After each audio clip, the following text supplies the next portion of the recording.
नमस्कार, मैं हूं प्रज्ञा। बिहारी न्यूज में आपका स्वागत है। आज है 18 अप्रैल, दिन मंगलवार। खबरों की ओर बढ़ने से पहले एक नजर सुर्खियों पर। पर्यटन विभाग कराएगा कम खर्च में बिहार के इन टूरिस्ट स्थानों का भ्रमण। बिहार में शिक्षक नियुक्ति को लेकर शिक्षा मंत्री का बयान। प्रतियोगी परीक्षाओं की तैयारी में मिलने वाले पैसों के लिए इस दिन तक कर सकते हैं आवेदन।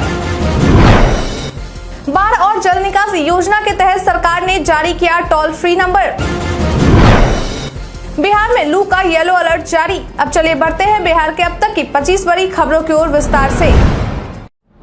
बीएसएफ ने 247 पदों के लिए निकाली भर्ती। महानिदेशालय सीमा सुरक्षा बल सूचना और संचार प्रौद्योगिकी निदेशालय के द्वारा border security force communication step में हेड कांस्टेबल और हेड कांस्टेबल के लिए कुल 247 पदों के लिए रिक्रूटमेंट नोटिफिकेशन जारी किया गया है। हालांकि इसके लिए पंजीकरण प्रक्रिया 22 अप्रैल 2023 से शुरू होगी और आवेदन पत्र जमा करने की अंतिम तिथि 12 मई 2023 निर्धारित की गई है। इसके लिए अगर एजुकेशनल क्वालिफिकेशन की बात करें तो उम्मीदवार को फिजिक्स, केमिस्ट्री और मैथमेटिक्स में कम से कम 60% अंकों के साथ 12वीं पास होना चाहिए। साथ ही मैट्रिक के साथ 2 साल का ITI का सर्टिफिकेट होना चाहिए। पात्र एवं इच्छुक उम्मीदवार बीएसएफ की आधिकारिक वेबसाइट rectt.bsf.gov.in पर जाकर 22 अप्रैल के बाद और 12 जुलाई से पहले इसके लिए आवेदन कर सकते हैं।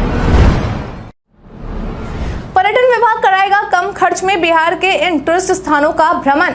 अगर आप भी चाहते हैं कि आप भी कम खर्च में बिहार के पर्यटन स्थल का भ्रमण कर सके तो आपके लिए खुशखबरी है। दरअसल पर्यटन विभाग के द्वारा बेहद ही कम खर्च में बिहार के पर्यटन क्षेत्रों का भ्रमण कराएगा। इसके लिए विभाग की ओर से समर स्पेशल 1 दिवसीय टूर पैकेज की घोषणा की गई है, जिसमें पटना, पावापुरी, ककोलत और पटना के लिए टूर पैकेज तैयार किया गया है। इस बारे में पर्यटन विभाग के प्रबंधक सुमन कुमार के द्वारा दी गई जानकारी के अनुसार इस टूर पैकेज के लिए बुकिंग की शुरुआत हो गई है। बता दें कि इस पैकेज के तहत 2000 रुपए प्रति व्यक्ति में वातानुकूलित बस ट्रैवलर, इनोवा से सैर करने वाले व्यक्ति को 2500 और इटियो से सैर करने वाले व्यक्ति को 3000 रुपए प्रति व्यक्ति देने होंगे। आपकी जानकारी के लिए बता दें कि यह बस प्रत्येक शनिवार और रविवार को खुलेगी। इस पैकेज के तहत पर्यटकों को निगम की ओर से गाइड, ब्रेकफास्ट और लंच की सुविधा दी जाएगी। इस पैकेज से जुड़ी अधिक जानकारी के लिए आप 8544418314 और 8544418008 पर संपर्क कर सकते हैं।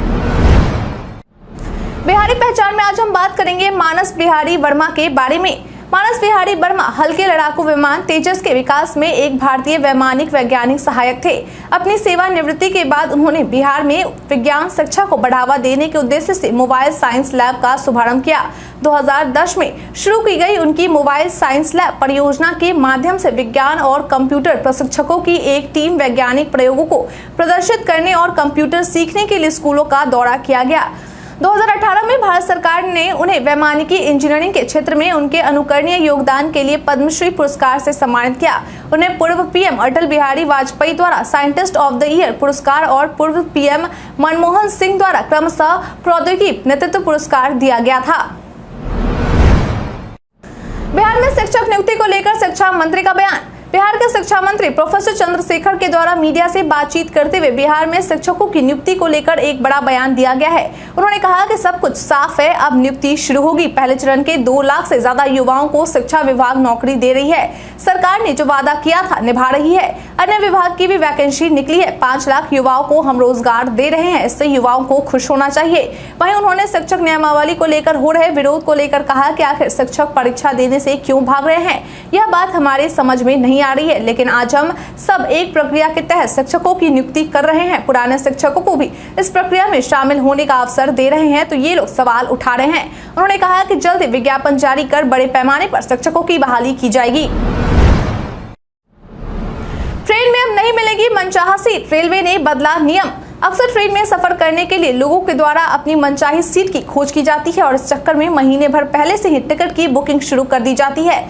लेकिन अब रेलवे के द्वारा कुछ नियमों में बदलाव कर दिया गया है, जिसके तहत अब लोगों को उनकी मनचाही सीट नहीं मिलेगी। दरअसल रेलवे की ओर से जो नया नियम बनाया गया है उसके तहत अब यात्री लोअर बर्थ की सीट को बुक नहीं कर पाएंगे, क्योंकि अब यह सीटें दिव्यांग या शारीरिक रूप से अक्षम लोगों के लिए रिजर्व रहेगी, ताकि उनकी यात्रा को सुविधाजनक बनाया जा सके।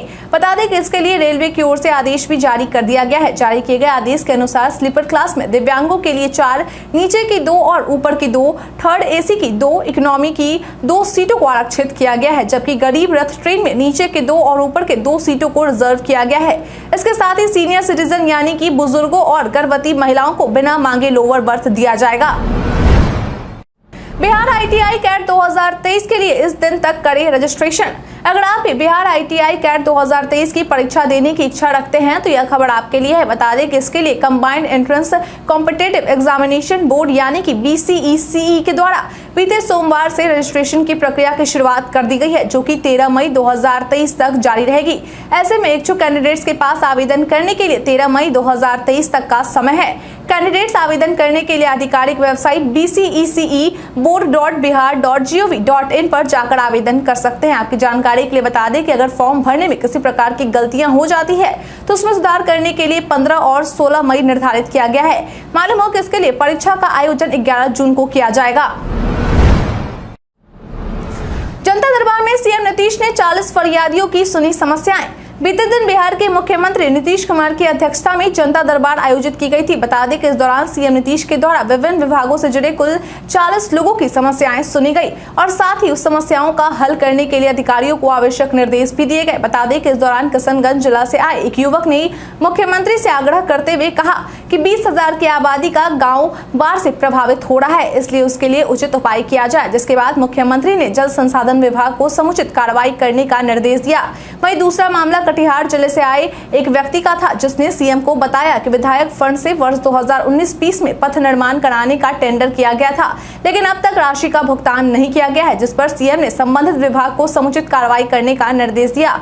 सुपौल जिले से आए एक व्यक्ति ने कहा कि उनके पिताजी की मृत्यु नौकरी के दरमियान हो गई थी, लेकिन अब तक आश्रितों को नौकरी नहीं मिली है, जिसके बाद मुख्यमंत्री ने ऐसे सभी मामलों का त्वरित कार्रवाई करने का निर्देश दिया। इस तरह मुख्यमंत्री के द्वारा 40 मामलों को सुलझाया गया। दरभंगा में एम्स को लेकर मंत्री संजय झा का बड़ा बयान। बिहार सरकार के जल संसाधन मंत्री संजय झा के द्वारा हनुमाना नगर प्रखंड में समाधान सभा और सड़क के शिलान्यास कार्यक्रम के समय बिहार के दरभंगा में बनने वाले एम्स को लेकर एक बड़ा बयान दिया गया है। उन्होंने कहा कि हर हाल में दरभंगा में ही एम्स का निर्माण होगा और इसको पूरा करने का लक्ष्य 4 वर्ष का रखा गया है। उन्होंने बताया कि दरभंगा में बनने वाले इस एम्स अस्पताल में MBBS की 100 सीटों, BSc नर्सिंग की 60 सीटों पर नामांकन लिया जाएगा और साथ ही MD, MCH जैसे सुपर स्पेशलिटी अस्पताल भी होंगे। उन्होंने कहा कि इस क्षेत्र के लोग 40 वर्षों से बाढ़ और जल जमाव से परेशान हो रहे हैं, लेकिन अब यहां एम्स का निर्माण होगा। प्रतियोगी परीक्षाओं की तैयारी में मिलने वाले पैसों के लिए इस दिन तक कर सकते हैं आवेदन। अगर आपने भी BPSC की प्रारंभिक परीक्षा पास कर ली है और अब आपको मुख्य परीक्षा की तैयारी करने के लिए पैसों की जरूरत है तो यह खबर आपके लिए है। दरअसल राज्य सरकार के द्वारा BPSC की प्रारंभिक परीक्षा पास करने वाले युवाओं को बिहार सिविल सेवा प्रोत्साहन योजना के तहत प्रोत्साहन राशि के रूप में मुख्य परीक्षा की तैयारी करने के लिए 50,000 रुपए दिए जाते हैं। हालांकि यह राशि प्राप्त करने के लिए उम्मीदवारों को ऑनलाइन आवेदन करना होगा। बता दें कि इसके लिए आवेदन करने की अंतिम तारीख 3 मई 2023 तक निर्धारित की गई है, यानी कि जिन उम्मीदवारों के द्वारा अब तक प्रोत्साहन राशि के लिए आवेदन नहीं किया गया है उनके पास 3 मई 2023 तक का अंतिम समय है। वे पिछड़ा वर्ग एवं अति पिछड़ा वर्ग कल्याण विभाग की आधिकारिक वेबसाइट fts.bih.nic.in/ebc स्कॉलरशिप पर जाकर आवेदन कर सकते हैं। आपकी जानकारी के लिए बता दें कि इस बात की जानकारी बीते दिन बिहार सरकार के सूचना एवं जनसंपर्क विभाग के द्वारा आधिकारिक ट्विटर अकाउंट पर दी गई है। बिहारी पर्यटन में आज हम बात करेंगे बेला पैलेस के बारे में। बेला पैलेस दरभंगा का एक प्रमुख पर्यटन स्थल है। बेला पैलेस दरभंगा जिले में मुख्य शहर में स्थित है। यह राज बहादुर विश्वेश्वर सिंह जी का निवास स्थान है। राज बहादुर विश्वेश्वर सिंह महाराजा धीरज कमलेश्वर सिंह के भाई थे। यह महल बहुत सुंदर है। इस महल के पास ही में एक छोटा गार्डन बना हुआ है जिसे बेला गार्डन कहते हैं। यहाँ पर एक तालाब भी देखने के लिए मिलता है। राज बहादुर विश्वेश्वर सिंह को जानवरों से बहुत प्यार था। उन्होंने अपने घर में रॉयल बंगाल टाइगर को पालतू जानवर के जैसे पाल रखा था। उनके पास मगरमच्छ और घड़ियाल भी थे। यह महल बहुत सुंदर है और आप यहाँ पर घूमने के लिए आ सकते हैं। इस महल को आप बाहर से देख सकते हैं। यह अब एक सरकारी ऑफिस है। यह दरभंगा में देखने लायक एक मुख्य जगह है। मोतिहारी शराब कांड को लेकर हुआ खुलासा। बिहार के मोतिहारी में जहरीली शराब पीने से हुई लोगों की मौत को लेकर बिहार पुलिस मुख्यालय के द्वारा एक बड़ा खुलासा किया गया है। बता दें कि बीते दिन सीआईडी के एडीजी जितेंद्र कुमार के द्वारा मीडिया से बातचीत करते हुए यह बताया गया है कि शुरुआती जांच में यह बात निकलकर सामने आई है कि माफियाओं के द्वारा शराब बनाने के लिए मिथाइल अल्कोहल का इस्तेमाल किया गया था, जो कि माफियाओं के द्वारा पड़ोसी राज्य उत्तर प्रदेश से मंगवाया गया था। इसके साथ ही उन्होंने यह भी बताया कि जिस शराब के पीने से लोगों की मौतें हुई हैं उसमें और कौन-कौन से केमिकल का इस्तेमाल किया गया था वह एफएसएल की रिपोर्ट आने के बाद ही पूरी तरह से स्पष्ट हो पाएगा। उन्होंने कहा कि फिलहाल कई बातों पर जांच चल रही है जिन्हें जांच किए जाने के बाद ही शेयर किया जा सकेगा। अब तक 7 लाशों का पोस्टमार्टम किया जा सका है और इनके बिस्रा को प्रिजर्व किया गया है। उन्होंने बताया कि अब तक इस मामले को लेकर 5 केस दर्ज किए गए हैं और 25 लोगों पर कार्रवाई चल रही है। थावे महोत्सव में गायिका प्रियंका सिंह से हुए दुर्व्यवहार पर बोली अक्षरा सिंह। बिहार के गोपालगंज में सुप्रसिद्ध थावे दुर्गा मंदिर के पास स्थित होमगार्ड फील्ड में आयोजित कार्यक्रम के पहले दिन गायिका प्रियंका सिंह के द्वारा हुए दुर्व्यवहार को लेकर भोजपुरी अभिनेत्री अक्षरा सिंह के द्वारा ट्वीट कर अपनी प्रतिक्रिया दी गई है। उन्होंने लिखा है कि एक कलाकार के साथ इतना गिरा हुआ व्यवहार बहुत निंदनीय है। बहुत ही भाग्य से ईश्वर किसी को कलाकार के रूप में जन्म देते हैं। कहने को सभ्य समाज की महफिल पर अभद्रता की पराकाष्ठा। देखिए कैसे अपने प्रभाव का खुद तमाशा दिखा रहे हैं ये लोग। भूल गए कि मंच की मर्यादा और एक लड़की उससे पहले कलाकार की इज्जत सरेआम कर रहे हैं। जब भी किसी भी कलाकार की बात आएगी तो मैं ऐसे पढ़े लिखे जाहिलों का खुल के विरोध करूंगी। स्टेज पे माइक छीन रही ये औरत भी शायद ये भूल गई है कि एक औरत हो के औरत का अपमान कर रही है। धिक्कार है। मेरा विरोध है ऐसे आयोजकों का। बता दें कि प्रियंका सिंह का उस कार्यक्रम का वीडियो भी वायरल हो रहा है जिसमें गाने के दौरान ही एंकर ने गायिका को रोक दिया और डीएम को सम्मानित करने के लिए बुलाने लगे। इस दौरान एक शख्स ने आकर गायिका के हाथ से माइक को छीन लिया, जिसके बाद अपने साथ हुए इस दुर्व्यवहार पर प्रियंका सिंह फूट फूट कर रोने लगी।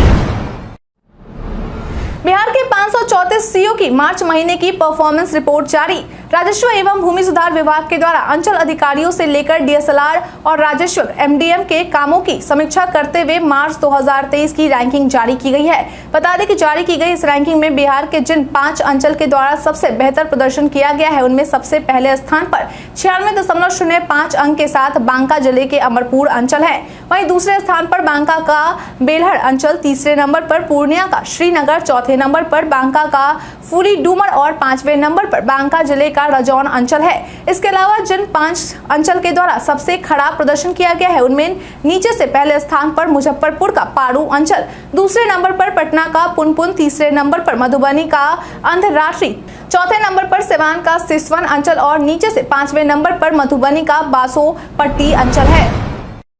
बाढ़ और जल निकासी योजना के तहत सरकार ने जारी किया टोल फ्री नंबर। बिहार में बाढ़ की समस्या सबसे बड़ी समस्या मानी जाती है। ऐसे में कई बार तटबंधों में सीपेज पाइपिंग, रिसाव, कटाव, क्षरण जैसी घटनाएं घटित होती है। इसी को देखते हुए बिहार सरकार के द्वारा एक ऐसा उपाय किया गया है जिसके तहत इससे जुड़ी किसी भी जानकारी को आदान प्रदान किया जा सकता है। दरअसल बिहार सरकार के जल संसाधन विभाग के द्वारा बाढ़ और जल निकासी योजना के तहत एक टोल फ्री नंबर जारी किया गया है जिस पर संपर्क कर बाढ़ अवधि में तटबंधों में सीपेज पाइपिंग, रिसाव, कटाव, क्षरण की सूचना का आदान प्रदान किया जा सकेगा। बता दें कि जो टोल फ्री नंबर जारी किया गया है वह 1800-345-6145 है। बता दें कि इस बात की जानकारी आईपीआरडी के द्वारा ट्वीट शेयर करके दी गई है। शाहनवाज हुसैन एमएलए शैलेंद्र समेत 4 को कोर्ट ने किया 14 साल बाद बाइज्जत बरी।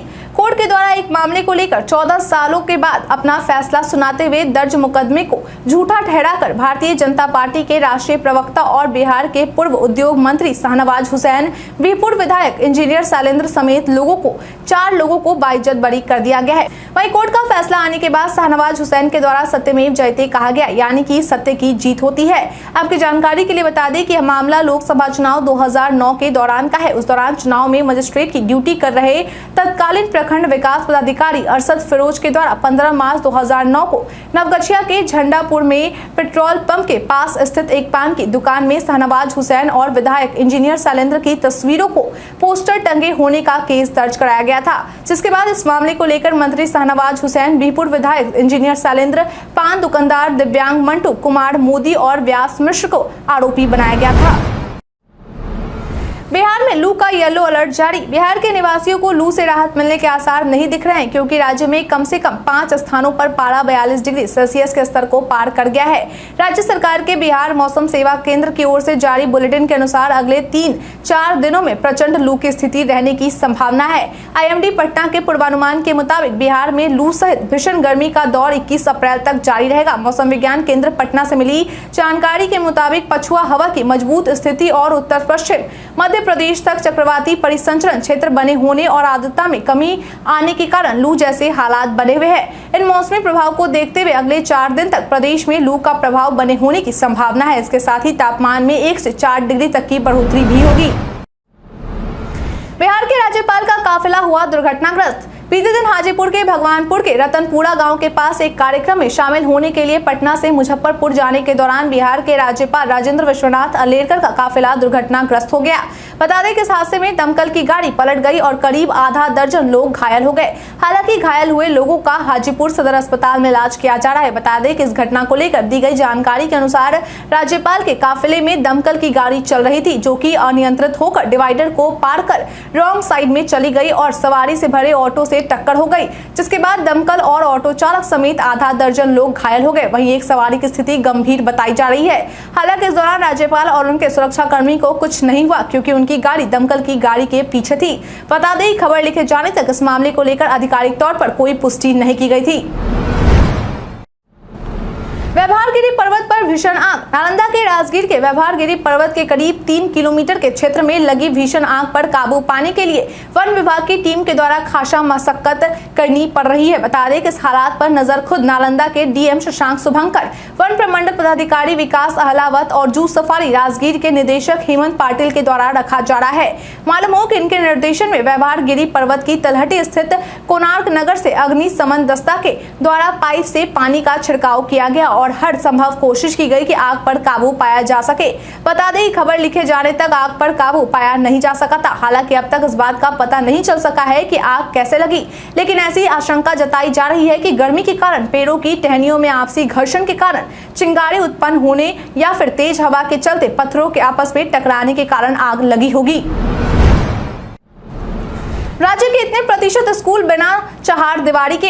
RTI कार्यकर्ता राकेश कुमार राय के द्वारा दी गई जानकारी के अनुसार राज्य भर में 54.76% ऐसे स्कूल है जो बिना चहारदीवारी के हैं। बता दें कि कार्यकर्ता के द्वारा दी गई जानकारी के अनुसार राज्य भर में कुल 75,466 सरकारी और गैर सरकारी स्कूल है, जिनमें से 69,785 स्कूल ऐसे हैं जिनके पास अपना भवन है, लेकिन इनमें से 31,552 स्कूल ऐसे हैं जिनके चहारदीवारी नहीं है। बता दें कि 31,552 स्कूल में सरकारी और गैर सरकारी दोनों स्कूलें शामिल है। मालूम हो कि बिना चहारदीवारी इन स्कूलों में 1,392 स्कूल ऐसे हैं जिनकी चहारदीवारी टूटी हुई है। बता दें कि बिहार के जिन 10 जिलों में सबसे ज्यादा बिना चहारदीवारी वाले स्कूल है, उनमें बिहार की राजधानी पटना समेत मुजफ्फरपुर, भागलपुर, छपरा, गोपालगंज, मधेपुरा, मधुबनी, गया, समस्तीपुर और रोहतास शामिल है।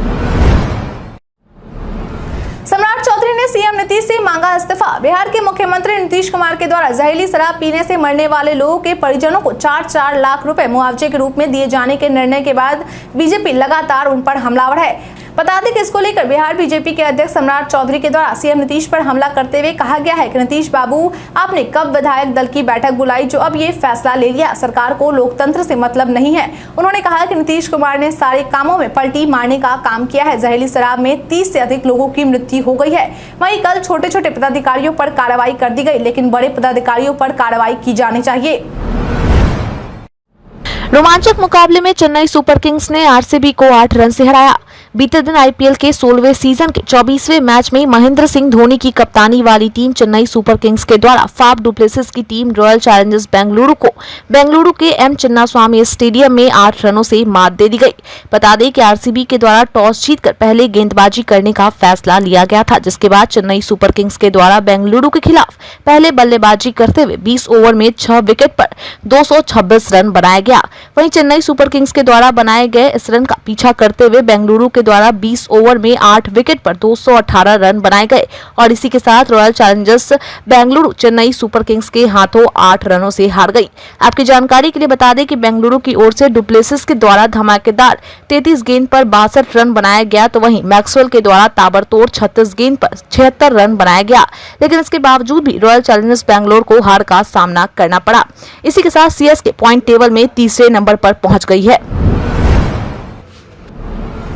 भारत के इतिहास में आज की तारीख है बेहद खास। मुगल साम्राज्य के बादशाह शाहजहां ने 1612 में मुमताज से निकाह किया। सन 1853 में एशिया की पहली ट्रेन बॉम्बे से तन्ना तक चलाई गई। वर्ष 1857 विद्रोह के नेता तात्या तोपे को 1859 में फांसी दी गई। महात्मा गांधी ने 1917 में सत्याग्रह के लिए बिहार के चंपारण का चयन किया। विनोबा भावे ने 1950 में आंध्र प्रदेश अब जो तेलंगाना के पंचमपल्ली गांव से भूदान आंदोलन की शुरुआत की। सम्राट अशोक नामक देश का पहला जंबो जेट विमान 747 सन 1971 में मुंबई में उतरा। सुरेश सेन उर्फ मास्टर दा और इंडियन रिपब्लिकन आर्मी के 62 लोगों ने 1930 में चटगांव शस्त्रागार पर धावा बोला। सन 1991 में केरल भारत का पहला पूर्ण साक्षर राज्य घोषित हुआ। भारत और मैक्सिको ने 2008 में नागरिक उड्डयन और ऊर्जा के क्षेत्र में नए समझौते किए। पाकिस्तान ने 2008 में भारतीय कैदी सरबजीत सिंह को फांसी की सजा को 1 महीने के लिए टाला। आज के दिन को ही विश्व विरासत दिवस और आजाद हिंद फौज दिवस के रूप में मनाया जाता है। बालघर में आज हम बात करेंगे लॉटरी के बारे में। सोशल मीडिया पर कई सूचनाएं वायरल होती है, लेकिन सभी सच हो ये जरूरी नहीं है। इसी कड़ी में आज हम बात करेंगे लॉटरी के बारे में। दरअसल पीआईबी ने अपने ट्वीट में लिखा है कि क्या आपको भी लॉटरी संबंधित संदिग्ध मैसेज, ईमेल या कॉल प्राप्त हो रहे हैं। पीआईबी ने अपने ट्वीट में आगे लिखा है कि ऐसे फर्जी लॉटरी संबंधित संदेशों, कॉल और ईमेल के प्रति सावधान रहें। ये ठगों द्वारा आर्थिक धोखाधड़ी के प्रयास होते हैं। व्हाट्सएप पर अनजान यूजर से ऐसे छुड़ाएं पीछा। मेटा का पॉपुलर ऐप व्हाट्सएप करोड़ों यूजर्स का पसंदीदा ऐप है, लेकिन कई बार ऐसा होता है कि कुछ यूजर्स ऐसे होते हैं जिन्हें कांटेक्ट में रखना यूजर की मजबूरी होती है या ना चाहते हुए भी ऐसे ग्रुप का हिस्सा बन जाना पड़ता है जहां उसकी भागीदारी न के बराबर होती है। ऐसे में अगर किसी ऐसे कॉन्टैक्ट द्वारा ग्रुप बनाया जाए तो यूजर को परेशानी ही होती है। हालांकि ग्रुप क्रिएट करने की सुविधा के साथ ही व्हाट्सएप अपने यूजर्स को उनकी प्राइवेसी बनाए रखने का विकल्प ग्रुप में देता है। इसके लिए आपको व्हाट्सएप ग्रुप प्राइवेसी सेटिंग करना होगा। इसके लिए सबसे पहले आपको व्हाट्सएप ओपन करना होगा। ऐप पर 3 वर्टिकल डॉट्स पर क्लिक करना होगा। प्राइवेसी पर क्लिक करना होगा। यहाँ ग्रुप्स पर क्लिक करना होगा, जिसके बाद यूजर को 3 ऑप्शन मिलते हैं, एवरीवन, माय कॉन्टैक्ट्स और माय कॉन्टैक्ट्स एक्सेप्ट। अगर यूजर एवरीवन पर क्लिक करते हैं तो कोई भी व्हाट्सएप यूजर आपको अपने ग्रुप का हिस्सा बना सकता है। माय कॉन्टैक्ट्स पर क्लिक करते हैं तो केवल आपके कॉन्टैक्ट में मौजूद यूजर्स आपको किसी ग्रुप का हिस्सा बना पाएंगे। इसके अलावा माय कॉन्टैक्ट्स एक्सेप्ट पर उन यूजर्स को चुन सकते हैं जिनके बनाए ग्रुप का हिस्सा आप नहीं बनना चाहते। जातिगत गणना और 50% आरक्षण की सीमा को समाप्त करने की मांग सियासत में जोरों पर। पूरे देश में जातिगत जनगणना और 50% आरक्षण के बैरियर को समाप्त करने के लिए सियासत जोरों पर देखी जा रही है। बता दें कि अपने कर्नाटक रैली के दौरान 50% आरक्षण की सीमा को समाप्त करने की मांग राहुल गांधी द्वारा भी की गई थी, लेकिन वहीं इस मामले पर बिहार के मुख्यमंत्री नीतीश कुमार ने चुप्पी रखी। दरअसल इस मामले पर नीतीश कुमार द्वारा कहा गया है कि अभी इस पर कुछ भी कहना जल्दबाजी होगा। साथ ही साथ उन्होंने कहा कि मुझे लगता है कि पूरे देश में जातिगत जनगणना की जाएगी, तब तक हम केंद्र को रिपोर्ट भेज देंगे। और उन्होंने कहा कि रिपोर्ट के आधार पर सारी चीजों पर फैसला लेना तो केंद्र का काम है।